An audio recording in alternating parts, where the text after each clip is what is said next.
Grace, Grace, Grace. That's my story. Just see those sleigh bells jingling, ring, ting-a-ling-a-ling. I'm on to lovely weather for a sleigh ride together with you. Testing, testing. Is this thing on? Hi guys, welcome back to my channel. My name is Tarila and I'm a YouTuber based in the United Kingdom. So if this is your first time here, welcome to my channel. Please subscribe or consider subscribing. In this video, I'm just going to be talking about my job search experience, how I got my current job, my interview experience and all of that. We've been in the UK for about 17 days. Yeah. I got this job last week. But the way the job came, like I wasn't sure if I would take it. I'm still not sure if I'm going to stay like for a long period or just for now. But the way it started, it was like, this is how they do it. Like it was just very easy. So I'm going to start talking about like the experience. First of all, I used Indeed to apply for most of the jobs. I probably applied to like 60 jobs on Indeed. I used LinkedIn as well, but not really, because I wasn't really seeing jobs in this town. LinkedIn was bringing up like a much broader search, and I just couldn't deal. Like Indeed was giving me exactly what I wanted, so I was mostly on Indeed. Most of the interviews I got were from Indeed, apart from a few that I applied directly on their website.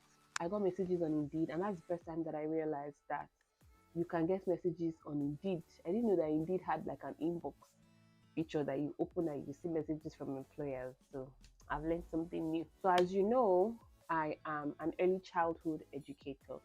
Okay, I've been teaching children since 2018. I started out as a teaching assistant in Nigeria, or assistant class teacher, and then I moved on to being an online teacher, and then I moved on to being a classroom teacher, and I had an assistant. I've got my PGD, my postgraduate diploma in education, specialized in early childhood and primary education. I've also got like a lot of certifications and short courses. So in my head, when I was coming here, I'm like, don't worry, everything will be fine. I'll just get a job. Yes, I did get a job. But the qualifications that I've got from Nigeria, some employers here don't see it as anything. A couple of schools, so I applied to nurseries, I applied to regular schools, and I applied to clubs, like after school clubs and breakfast clubs. So nurseries are sort of like daycare, it's not school. And then regular schools are from like reception, which is from 4 years old till 11, or yeah, till about 10, 11. That's like preschool till primary 6. And then clubs are like breakfast clubs in the morning and after school clubs in the afternoon. In Nigeria, for those children who their parents are like professionals and go out very early, say like 6 o'clock, 7 o'clock, it does not concern anybody. You drop your child in school. If it's the cleaner that is there, if it's the teacher that is there, there's no problem. The child will stay there. After school as well, for those parents who pick up their children a bit late, like 4, 5, sometimes 6, how they do it is some teachers will be on duty. Sometimes it can be a teacher and a cleaner on duty. However, they don't do that here. So for those children who their parents drop them off very early and pick them up late, there are clubs, and it's other people that handle these clubs. I don't know if there are particular schools that their teachers handle the clubs. I'm not sure, but so far I see that it's like a private business. Children here resume school 8:30, 9 o'clock. Meanwhile, there are some parents who go to work at 7, 7:30. So the club start like 7:30, 7:45 in the morning up until 9 when the children need to go to class. And then for afternoon, the workers in these clubs pick the children up at 3 and then stay with them till 6. So that's basically what the clubs are. So I applied to these 3 places. Now for the schools, some schools and some nurseries reached out to me that yeah, they got my CV, they would love to invite me for an interview, but they would like to ask if my qualifications are valid in the UK. I'm like, I don't know if it's valid in the UK, but then I would find out. It should be valid because I mean, I went to school, not school. And then there were some that just sent a link to me that I would need to convert my qualifications from Nigeria to like UK standard. So for teachers here in the UK, they are on different levels, right? I think there's level 3, there's level 7. I'm not sure, but they are on different levels. And so depending on um, the conversion, when they now like they check, okay, this is what you studied in Nigeria, these are the places you've worked, these are the certificates you've got. They'll now compare like with their own standards for teachers here, and then they'll place you on a level. So that's how they'll now know where to put you. If you're going to be an assistant, if you're going to be a room leader.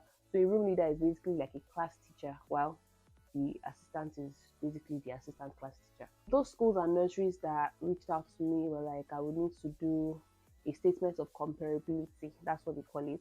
So I'll send my documents, my credentials, and everything to a particular organization, and then they would go through it and then compare basically, so that they'll know what level I'm in. So they're like, oh, once I get that certificate or that letter of comparability, then we can proceed with the interview. And I considered doing it. I'm still going to do it anyways, but not now. I considered doing it, but then I started getting calls and invitation for interviews from other nurseries, other schools, and play clubs that didn't ask about that statement of comparability. And so I was like, okay, why spend money right now doing this when I can start with something else that's not a requirement, and then over time compare and contrast or whatever, and then move on to a proper school.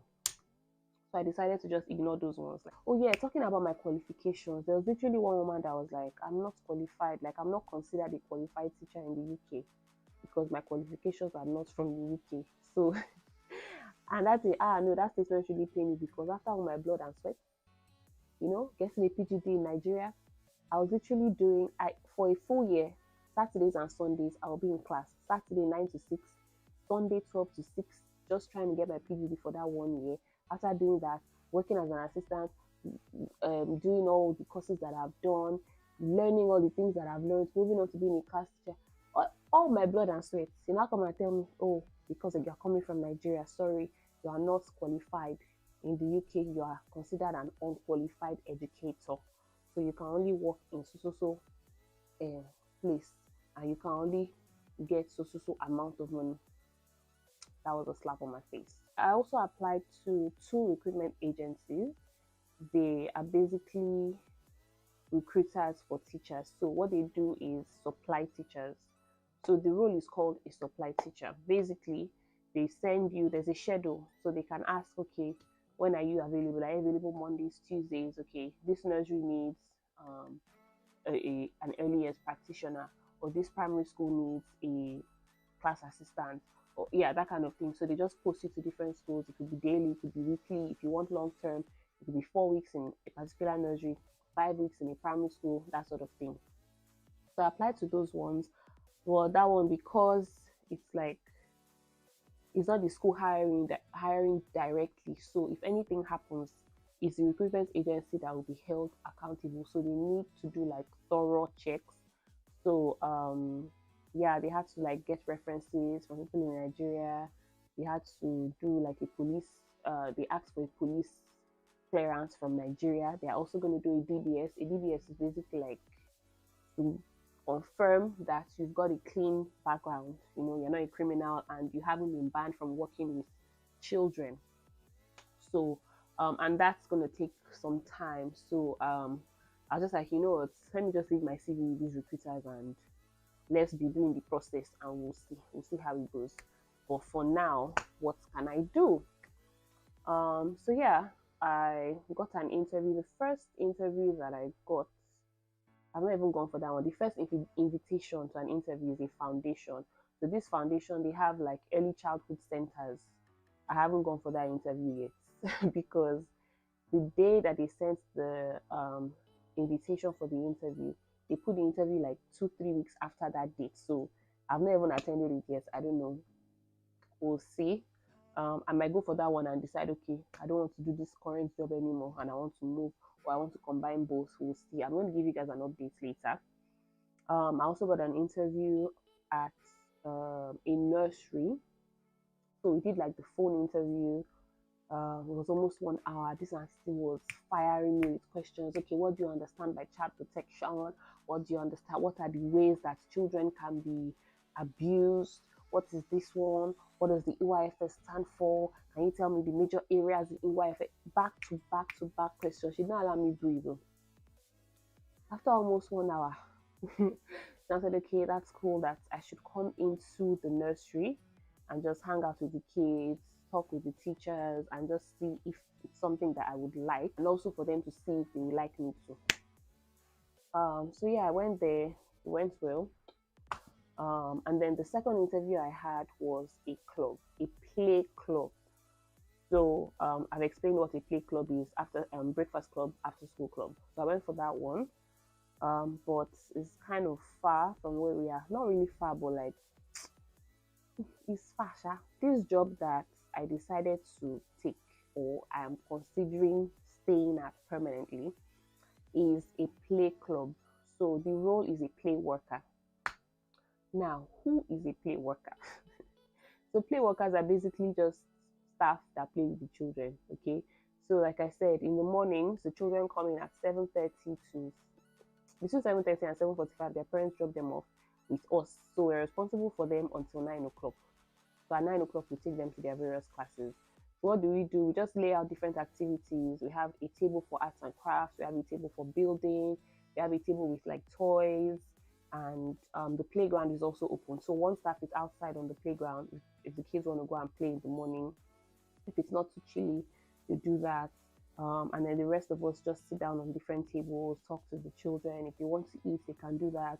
If they are building, constructing stuff with Lego, or they are painting, or whatever it is, we just stay with them till 9. And then in the afternoon, same thing, we pick them up from class, and then we go to different rooms. So in the afternoon, it's a bit different. In the mornings, we stay in the hall.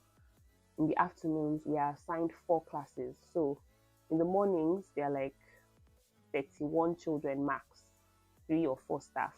In the afternoons, we have like per room, maybe 25 children. So we have like 4 rooms, so about 100 or 150. So we have like 3 members of staff per room with like 25, 26, 30, 20.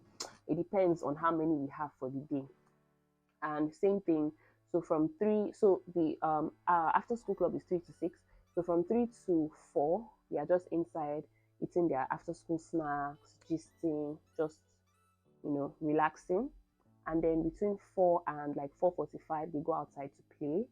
And then the children who need to leave by 5, so there's 5 o'clock pickup, there's 6 o'clock pickup. So those that are leaving for 5, we'll just get them ready, take them outside, and then their parents pick them up. And then between 5 and 6, the rest of them are just inside, again, constructing with Lego, playing with like magnets, building stuff, drawing, just playing with each other. And we are just there, basically, either talking to them or not talking to them, just sitting down, And then at 6, the rest of them go, and then we leave. So yeah, I got a call. From this particular club. Oh, they've seen my CV. Oh, wow, I have a lot of experience with kids in Nigeria, blah, blah, blah. Do I know what a play worker is? I'm like, yeah, somebody that just plays with children and just basically supervises play activities. They're like, yeah, that's exactly what it is. It's very chilled. Mornings are a bit better. They're looking for somebody for mornings permanently. But afternoons, if I want to pick up some hours in the afternoons, that's fine as well. Would I want to come in for a trial shift and just see how it is? So I went on a Friday. That was last week Friday. I went for the afternoon shift. That was my trial shift. So I saw it wasn't so bad. Just sat down, played with them, talked to them. I played with some of them. We built things together. We went out on the playground, and it was good. And so the manager asked if I would be interested in working there, and I just weighed it, like, compared to the nursery that I went to. That one is long hours. That one I would do like 2 10-hour days, because I'm a student. I can't work more than 20 hours term time, and this is currently term time. So for that nursery that I went to, I'll be working like Mondays 8 to 6, Tuesday 8 to 6, and that'll be all. But for this one, I would do 7:30 to 9 Monday to Thursday, then 3 to 6 Monday and Tuesday, which is like more days, but it's less hours and it's less work, like it's less tasking, you know. So I just said, okay, let me try it. At least it's something to, start with before I move on to anything else. So I was like, okay, yeah, I would like to do it. So I went on Monday, 7:30 to 9, and it was very chilled again. Like nothing really, but that's another. It's good and it's bad. It's good because I'm not stressed.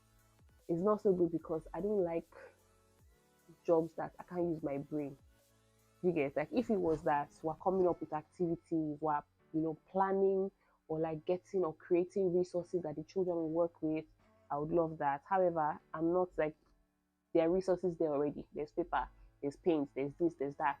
It's just free play. Let the children work with whatever they want to work with. So there can be days or times where you just sit down there, just be looking at them. They are doing what they are doing, and sometimes it can just get boring. Like, what's all this one now? Is this one work now? You people call this one work. But yeah, so that's what I've been doing. Monday, Tuesday this week, I did morning and afternoon shift. So the afternoon shift starts at 3, like I said. And yeah, it's been good. I haven't had any issues. Just that, of course, I'm the only black staff. That's one. The children, most of them have never seen a black person before. There was one that walked up to me and she was like, "What's the color of your skin?" And I said, "Brown." And she was like, "Oh." And then she looked at an Indian, like her Indian classmate, and she was like, "Oh, is it like hers?" And I'm like, "Yeah." Some of them will just stare at me. Sometimes they walk up to me and be like, "Is your hair real? Why is it so long? What kind of hair is this?"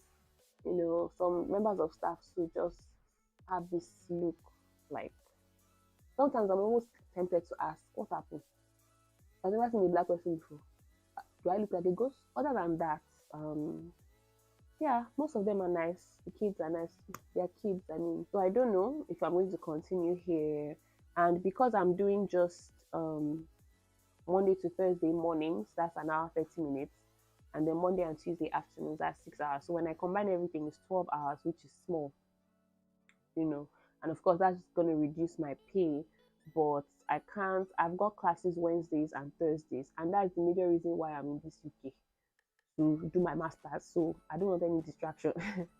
So, and I mean, I can pick up like maybe 2 hours Wednesday, Thursday afternoon, like 3 to 5, and then quickly go for class. But I just want like a free day Wednesday and Thursday, where I can just relax, prepare for class. If I've got an essay, I could work on that, and I don't want to work on Fridays at all. So yeah, I think 12 hours is small, but I can just start with this before I decide to do something else. Or I could decide to just do mornings only. So that would be 6 hours. Mornings only for 4 days, that would be 6 hours. And then I can now take another job and then do more hours. So it just depends. But this is what I'm doing right now for a start. I think I mentioned earlier that the way this job came, it was like pay, like, is it real? Is it not real? Like, she just said, "Come for a trial sheet. If you like it, you start." Just like that. And when I said, "Oh yeah, I like it," she was like, "Yeah, yeah, that she's fine. She's comfortable with me. That she can see that the children are comfortable. They're not running away from me. They're sitting beside me, talking to me, asking me to play with them and that kind of thing." And so she has seen what she needs to see, and it's fine. So yeah, it's a pretty flexible job. It's pretty easy. It's pretty straightforward, and that's what I'm doing at the moment. So that's basically the summary of my job search experience here in the UK. My first job, and yeah, that's it. Grace, grace, grace. That's my story. So yeah, guys, I'm going to keep you updated. Of course, I'm going to do another video. I'll do like a job update video if I eventually take more hours, or if I eventually drop this job and take something else. Like I said, I have an interview coming up in a few days, and that was the very first invitation to an interview that I got. So I'm definitely going to go and just see how everything goes. So yeah, that's about that. As usual, don't forget to give the video a thumbs up. Don't forget to subscribe as well. Thanks and God bless. I'll see you in my next video.